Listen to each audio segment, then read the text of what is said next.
You're listening to Ideas and Leaders podcast. I'm Elena Paweta, Executive Communication Coach and TEDx organizer. With each episode, I'll share with you communication tips and ideas from top business leaders to help you excel in your career.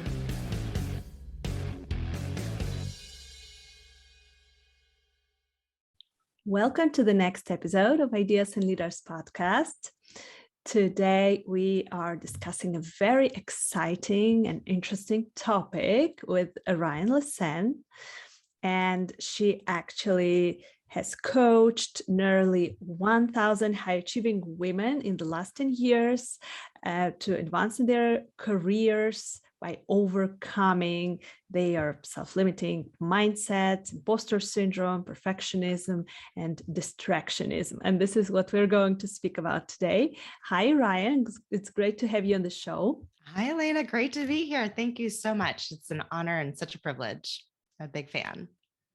Thank you. So, Ryane, what is your story? How did you get to where you are right now? Were you always that confident, or do you have your story with the imposter syndrome? Yes, a great question.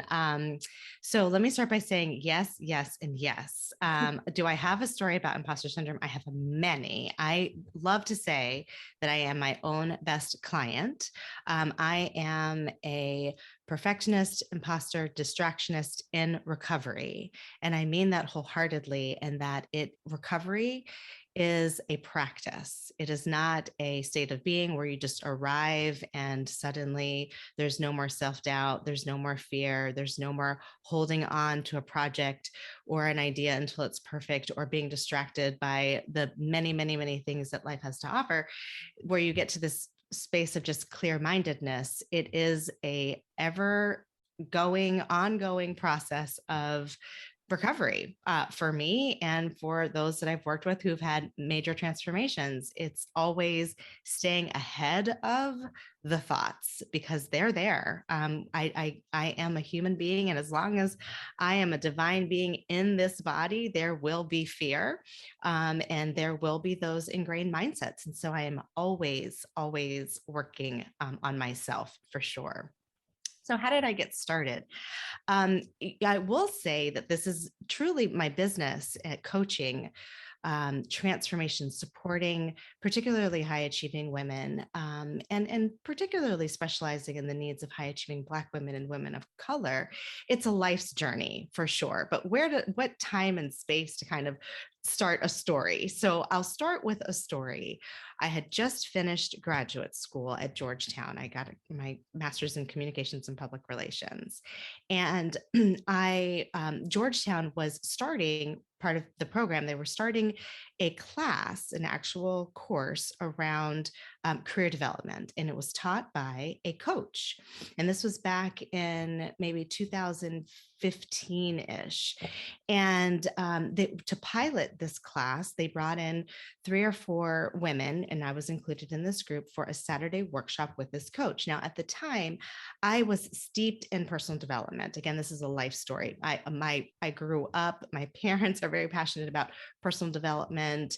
I grew up with Stephen Covey, sort of like the cassette tapes in the car.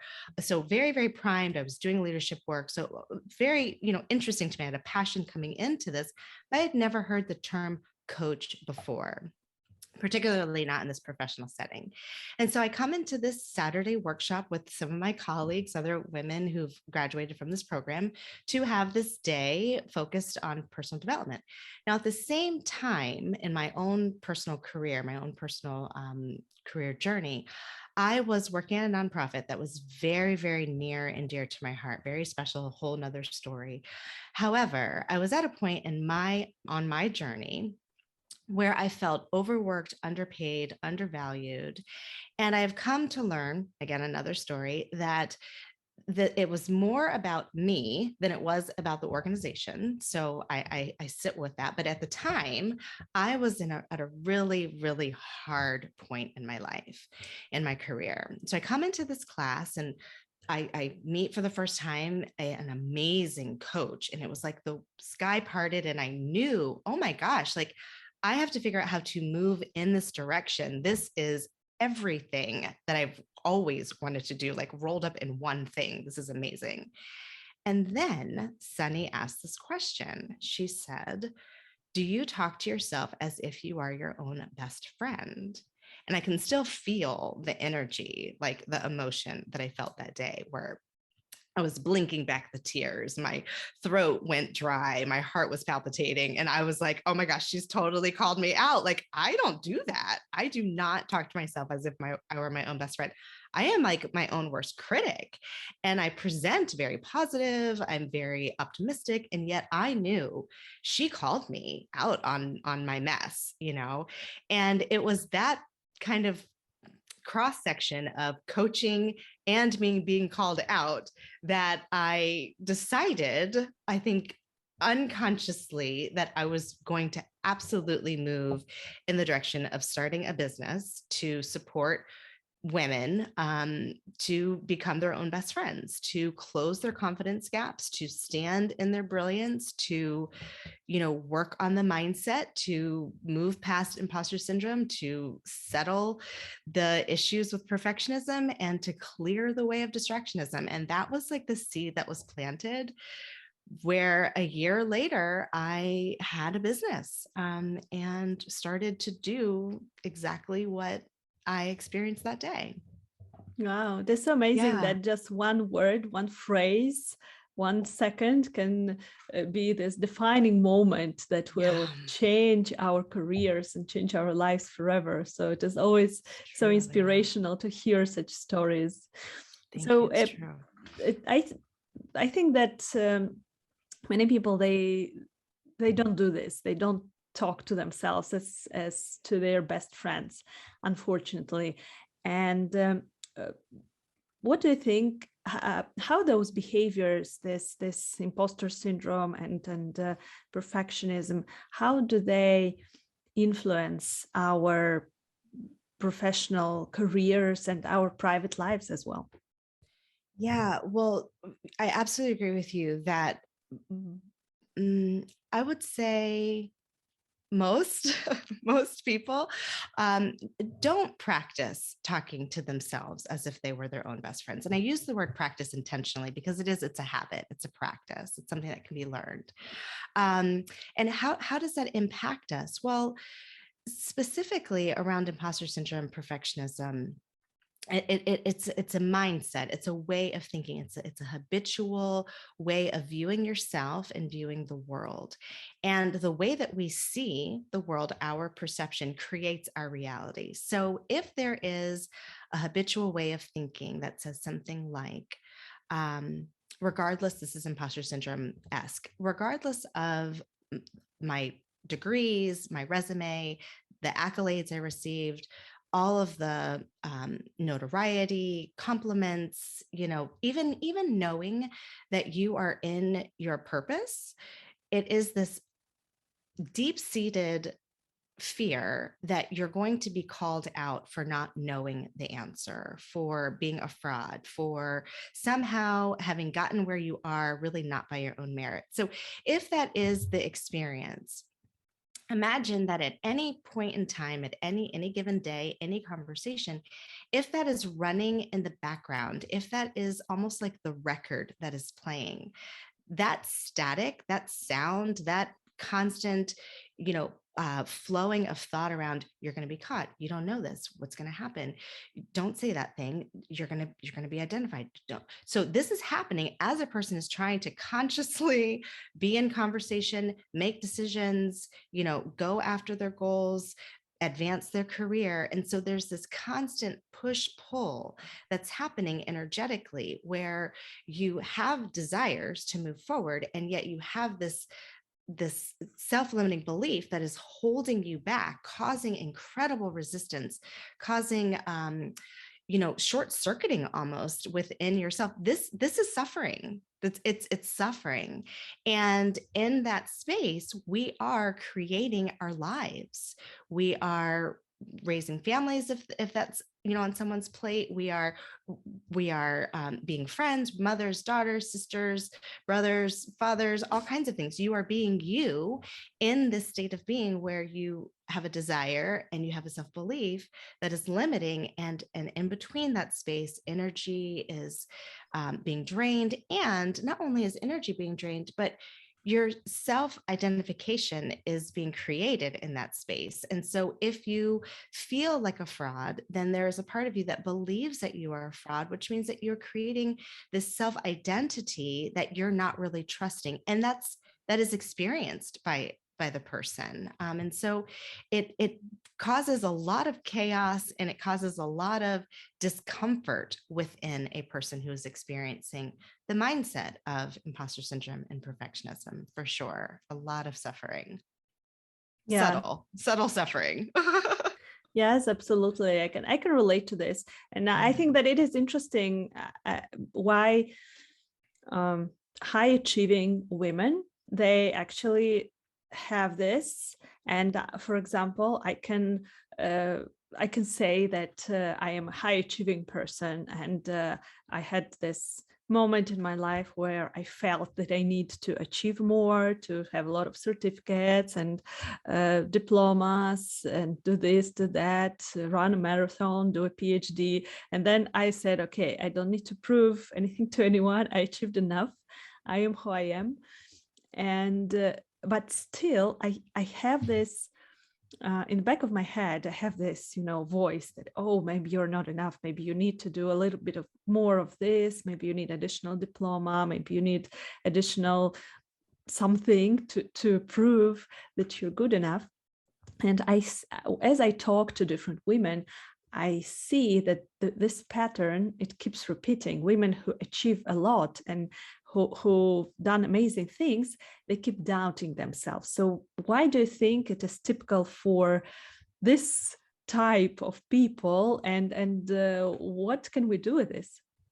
Absolutely. It's such an important question. So I want to talk about it from a couple of different angles that come to mind, try to organize my answer. One, you said, why do high achieving women specifically tend to fall into this patterning? And there's a host of reasons. I just want to talk about a few. One reason is anytime that we're doing something new, it challenging our confidence. Confidence comes essentially from doing something over and over and over again and feeling like you've mastered enough of the skill to feel, i.e. confident in doing something. You feel like you can do it. There's an assumption that all is going to be well. When we are faced with new circumstances, it is triggering that sense of, am I going to be able to do it? So inherently, there is a level of uncertainty of any person, in terms of their confidence waxing and waning with any given experience. High achieving women specifically, though, again, there's so many reasons why, but most of this, I would say, comes through socialization. We have, and this isn't to blame socialization, it is to just acknowledge the fact that we have been socialized to believe that there is a blueprint of success. If you're able to check these things off, you will be successful. You will then feel successful. And what we have found is that many of us have gone through this blueprint. We've checked all these things off.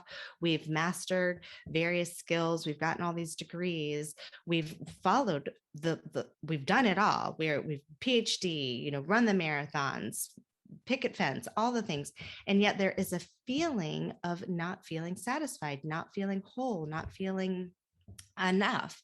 And that is because our self-worth is not derived from the things that we've achieved. Our self-worth is derived from the acknowledgement of our inner talk. It is talking to yourself, particularly in hard times, saying things like, I love you.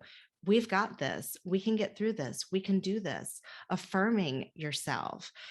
When we do those things, regardless of whether we have the PhD or don't have the PhD, whether we're in pursuit or not in pursuit, when we can tap into our self-worth, that is when we can begin to feel like we're thriving versus surviving.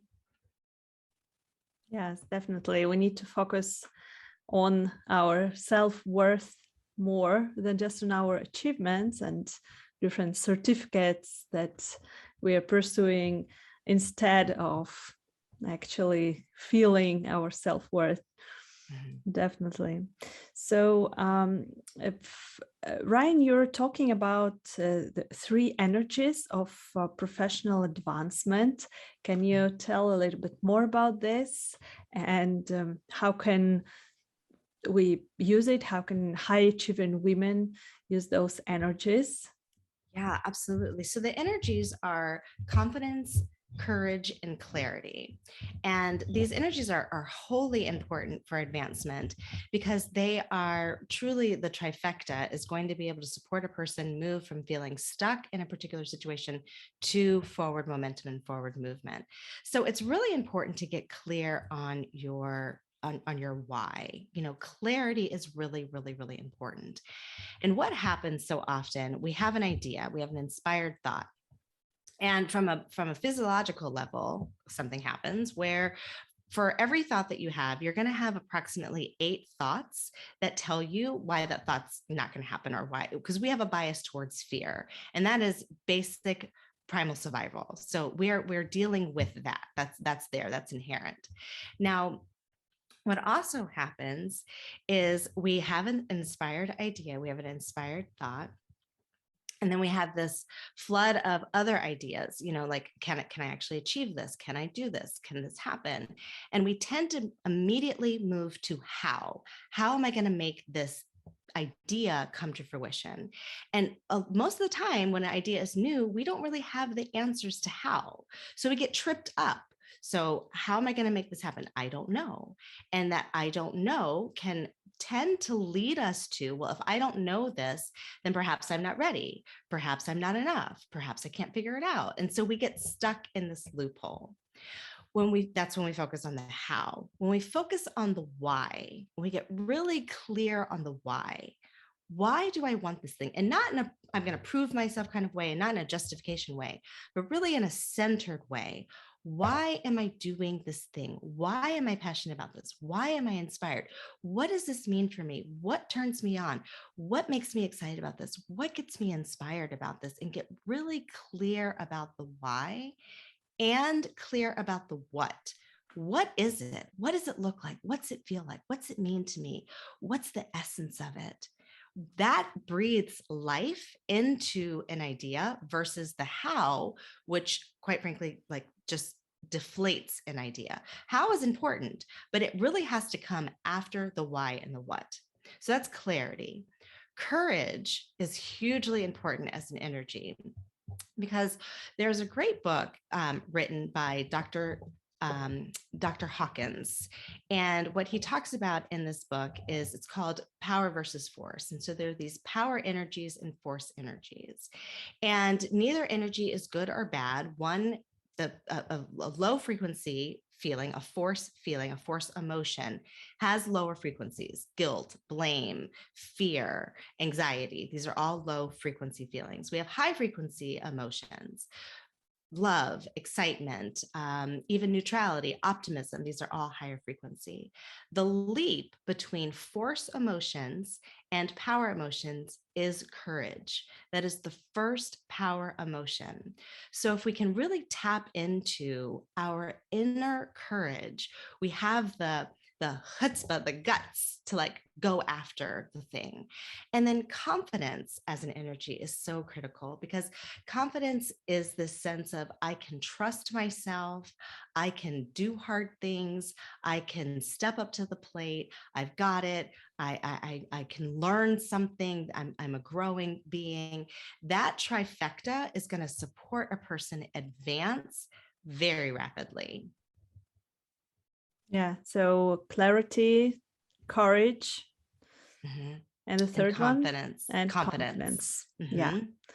Great. So those three energies are so important. And do you have any tips on how can we actually work on those energies? What can we do to cultivate. Of course, this is work in progress, and this is not something that can be done in a moment, but what can we do to constantly work on it?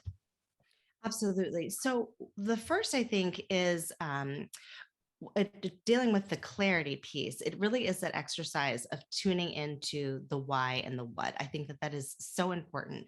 I talk to it, just even my own inner dialogue, but I talk with the clients I talk to, we want to know how am I going to do this? How am I going to get this done? And without really spending time on that what and why first, which is the fertile ground, that is what's going to cause those seeds of ideas to really be nurtured. So I think that that's really, really important.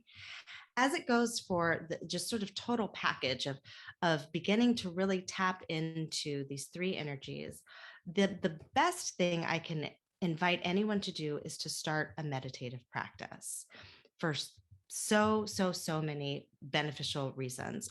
The main one I want to talk about is because when we slow down our thoughts and when we spend time really kind of listening to our thoughts, we begin to hear the repetitive messages that we tell ourselves that go under the radar. We just can't capture them in real time. But when we can slow down and we just sort of tune in, we begin to realize, oh my goodness, I didn't realize that this fear had such a grip over me. I mean, I really have a pattern of self-doubt in this area. And that awareness is curative. When we become aware of, whoa, this has a lot of power over me, we are now at a point of choice. And so then we can begin to become more practiced in when I hear this thought, when I hear this message in my mind, or when I feel the feeling of anxiety, or when I feel the sensation of my belly tightening, I know that that is a trigger for me. That is an indicator for me that I am misaligned, that I'm either thinking something, I'm feeling something around disbelief, whatever that is.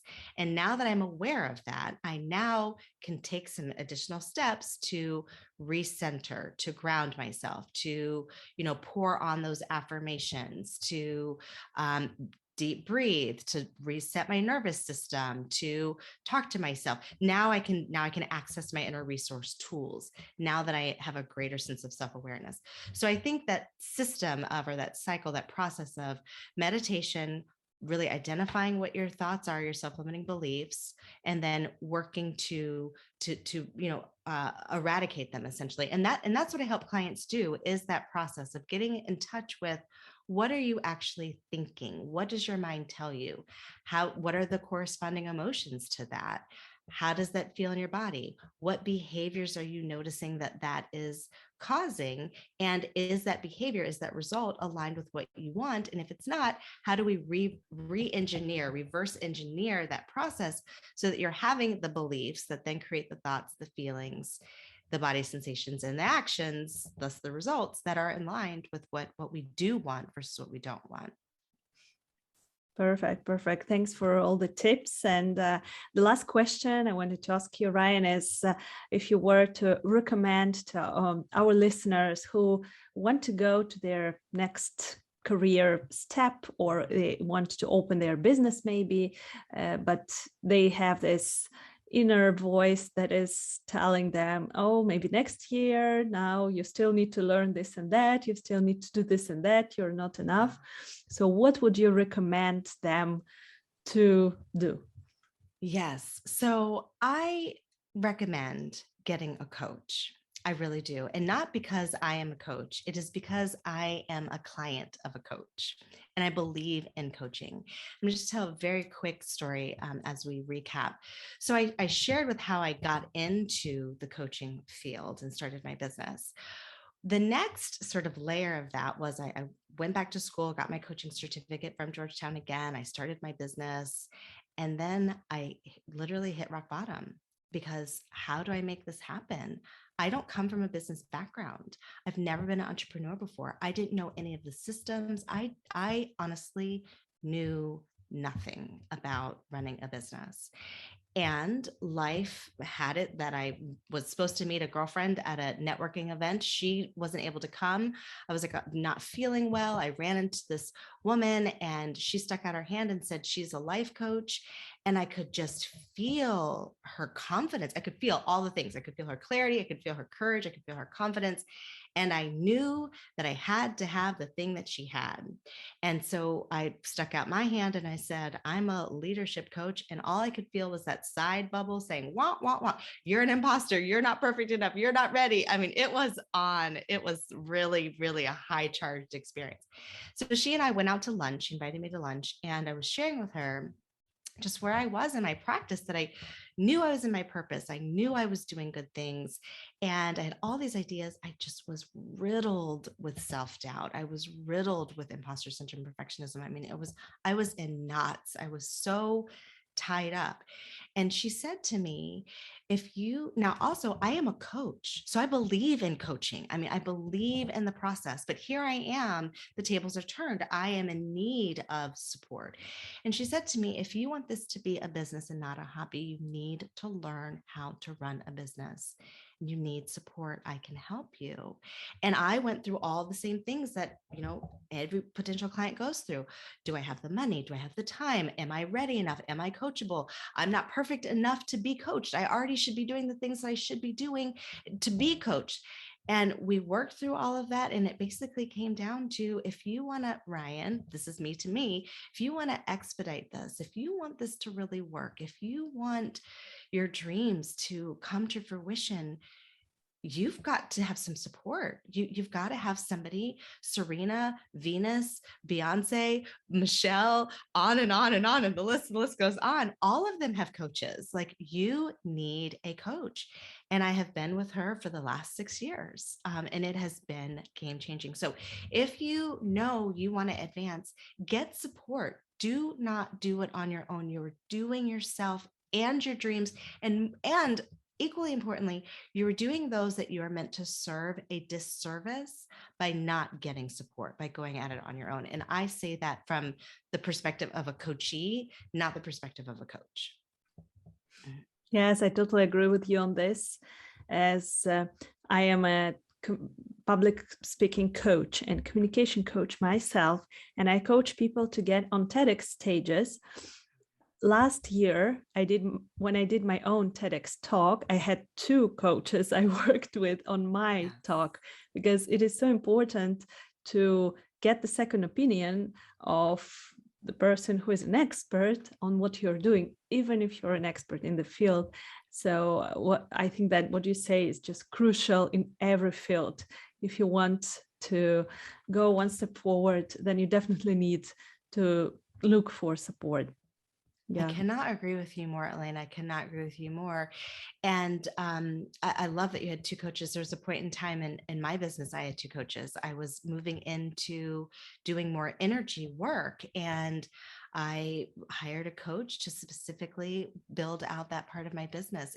I'm glad to hear that you've have had wonderful success with coaching as a coach, because I think it speaks volumes to the coaching relationship and the power of having that expert really hone in on you and your dreams. It's an incredibly powerful relationship.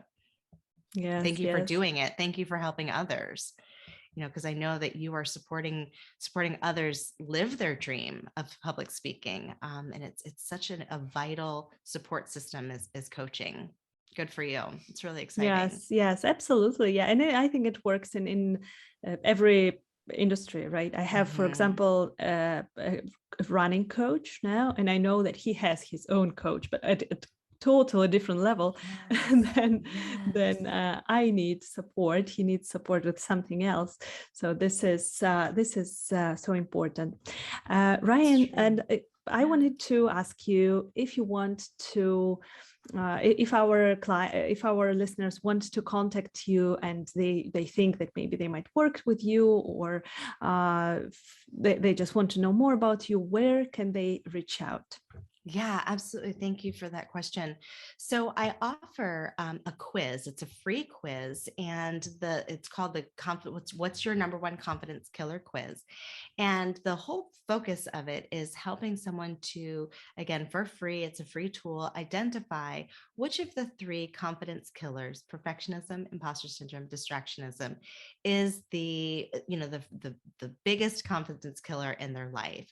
And with that free quiz, a person who takes it or completes it is able to also schedule a complimentary discovery call with me, where we can unpack their results and also really dive into what are their dreams for their professional advancement, and what are some of the things that are causing them a challenge, and how can they, through support of coaching and through the Advance Accelerator program, really advance their dreams. So that's all free, a free quiz and a free discovery call. And you can find that at www.inspirebrandconsulting.com. You just click the button, take the quiz. That's inspirebrandconsulting.com. Take your free quiz and Perfect. get your free discovery call. Perfect. Thank you so much for your generous offer. We will put the link under the episode so that our listeners can immediately click and take the quiz and sign up for a call with you. Thank you so much, Ryane. It was a pleasure talking to you today. Thank you, Elena. It was such a pleasure to talk to you and your audience. Take care. Thank you for doing what you do. Thank you for listening to Ideas and Leaders podcast. Did you enjoy this episode? Let me know that you listened by tagging me in your LinkedIn profile and using a hashtag Ideas and Leaders. See you in the next episode.